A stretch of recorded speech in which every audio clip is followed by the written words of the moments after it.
Jai Guru. There are many gems among the direct disciple of Paramahansa Yogananda. Swami Vidyanand ji is one of them. Many fortunate devotees could meet this great soul as he used to live in Purulia, which is close to Ranchi, and used to visit Yogda Ashram Ranchi frequently. Let us know about this holy soul from his biography named Jivan Smriti. In the Srihat district of what used to be East Bengal and later on became Bangladesh, a boy was born on April 9, 1903 to Sri Dinanath Day and Srimati Rukmini Day. They named him Girin Chandra. He finished his high school studies in the town of Srihat. After passing intermediate arts from Srihata, he went to Kumila College for his BA. After Bachelor of Arts, he enrolled himself at the Calcutta University to study for MA and LLB, but he couldn't finish these studies due to untimely death of his father. He was not at all interested in working as an employee. In 1933, at the age of 30 years, he came to a village of Hatmura in Purulia district and took the responsibility of establishing a high school there. From there, he went to Calcutta to take up the job of editing books with a publishing house. While working at the publishing house in Calcutta, he came to know from some ex-students of Ranchi Brahmacharya Vidyalaya that Paramahansa Yogananda was coming to India for a year in August 1935. About his first meeting with Paramahansa Yogananda, he writes in his autobiography, Jivan Smriti, during this period, one day I reached there with the intention to get his darshan. I was introduced by my friends present there. At the first sight, I was enchanted at the effulgence of his yogic form. What a self sacrificing appearance! I felt gratified at the sight of the feet of my ever coveted and the most beloved person. I felt as if he was my own for several births. I returned after spending some time in his divine company. At the time of my departure, he said, "Come again." He received his initiation from Paramahansa Yogananda in 1936 before the latter departed America. In 1936, the condition of the middle school at the village of Lakhanpur was pitiable. Sri Keshav Chaudhary and Sri Christo Chaudhary and few others of Lakhanpur approached Sri Giri at Calcutta and invited him to take charge of the school. He agreed to do so, provided he could establish the school along the same Gurukul principles as those followed at the Ranchi Brahmacharya Vidyalaya. Thus, in March 1937, he arrived at Lakhanpur and started the middle school along with a hostel. From his tender age, the great saying, Atmano Mokshartham Jagat Hitaya Cha, that is, liberation of the self in the welfare of the world, always motivated him. After 1 year, the villagers offered to donate the land needed for starting an ashram and the high school. Thus, on the 5th of January 1939, the birthday of Paramahansa Yogananda, the ashram at Lakhanpur was inaugurated by Swami Satyanand Giri, the then head of Ranchi Brahmacharya Vidyalaya. Here, children used to study under trees, and Swamiji used to collect money from door to door to run the school. In the year 1942 came the Quit India movement of Mahatma Gandhi. As a consequence, all the teachers and students went their ways, some to participate in the political movement, and others out of fear of arrest by the British. This brought about a great crisis to the school. Swamiji went to stay in a small cottage in the ashram along with just one student, but the school survived due to his sheer will and tenacity and his faith in Guruji's grace. These enabled him to keep the lamp of the school burning till the crisis was over. At last, in 1946, the school got full recognition from the government. Paramahansa Yogananda sent a copy of his newly published autobiography of a yogi to Swamiji, along with his blessings as well as an order. He asked Swamiji to proceed to Ranchi and take over the charge of Brahmacharya Vidyalaya there. Accordingly, he reached Ranchi in October 1948 and thus began a new chapter, his life of service to Guruji. He carried on with this responsibility and faced its challenges successfully up to 1954. In 1947, Swamiji and another monk of Yogda Satsang Society, Brahmachari Animanandji, who later became known as Swami Satchidanandji, traveled on foot to all the four famous pilgrim places in the Himalayas: Badrinath, Kedarnath, Gangotri, and Jamnotri. This is a miracle in itself, considering that Swamiji was born with deformed hands and feet.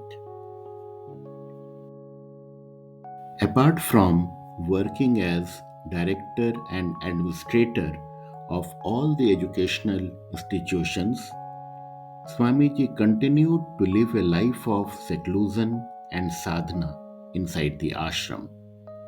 During the first visit of Sri Sri Daya Mataji to India, she and others accompanying her first stopped at Lakhanpur Ashram on the 14th of January 1959. From Lakhanpur, Daya Mataji went to Ranchi and took Sri Giri along with her. There she insisted that he take up the charge of Brahmacharya Vidyalaya once again. After this, he had to travel back and forth between Lakhanpur and Ranchi every week to manage the institutions at both the places. In order to feel what this meant, one has to take himself back to those days in India when there was neither electricity in the villages nor any roads and transport facilities except bullock carts and beat up buses with wooden bunks for seats. This visit of Sri Daya Mataji to India was a turning point both in the history of Yogda Satsang Society and in the life of Sri Girinde. At her behest, Sri Girinde was initiated into sannyas by the Sankaracharya of Puri Govardhan Mutt, Sri Bharti Krishna Tirth, on May 27, 1959 at Yogda Madhpuri. Henceforth, he became known as Swami Bidyanand Giri. Later, in early 60s, Swamiji took responsibility of setting up a higher secondary girls' school at Lakhanpur. Swamiji established quarters for 25 teachers and a girls' hostel to accommodate 250 students and a two-storied building for the high school classroom. In the year 1986, Swamiji had all but made up his mind to spend his remaining years of life in the Himalayas. But Justice R.M. Datta, the then Vice President of Yogda Satsang Society of India, persuaded him to return to Lakhanpur and also to help Yogda Satsang Society in the court case regarding their Puri ashram.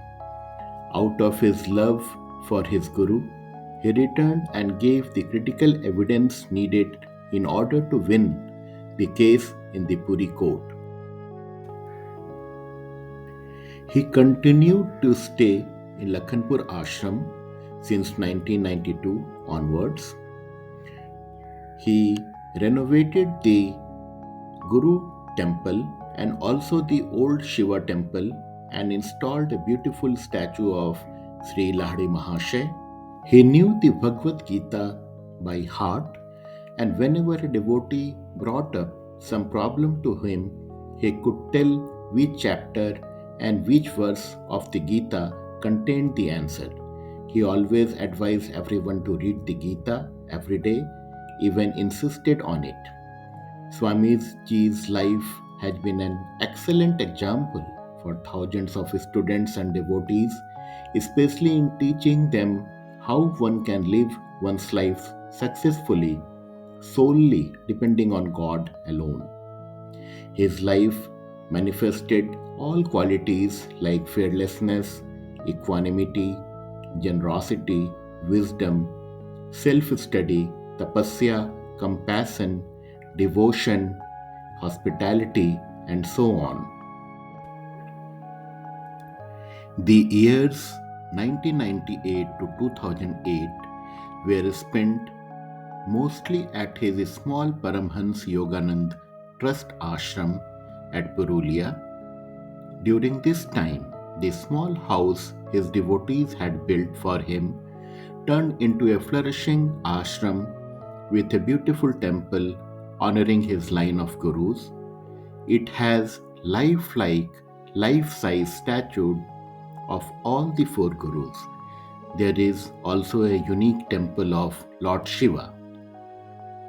Even after crossing 100 years of age, he would get up daily at 2 a.m., take his bath, and start his meditation. Those living close to him have seen him to do with a few hours of sleep and sit in meditation in the same posture for 10 to 12 hours. About his spiritual attainment, one can get a glimpse when one heard him say, with tears in his eyes, "Now God is singing His name in me, and I am listening." Around the 1st of Feb 2008, his body took a sudden downturn. After a brief illness, he left his body peacefully on 21st Feb at 3:30 p.m., surrounded by his dear devotees who were constantly chanting his favorite mantra, Hari Om, Hari Om. It was a very sacred full moon day called Maghe Purnima in Bengal. His mortal form was buried in ashram at Lakhanpur, which had been his main field of activities and mission. In her condolence message, Sri Sri Daya Mataji wrote, "He has gone to a higher life and is enfolded in God's light and in the divine love of his Guru, to whom he remained dedicated to the end of his days on earth. May God bless him for his long life of service and devotion, one who sincerely gives body, mind, and soul to seeking the divine through his Guru's teaching and to helping others, treads the sure path that leads towards boundless joy and freedom." I join all of you in sending eternal friendship and Godspeed to Acharya Swami Vidyanand's soul. and our heart's gratitude for the good he expressed in his life. Jai Guru, Jai Ma, Jai Swami Vidyanand Giriji.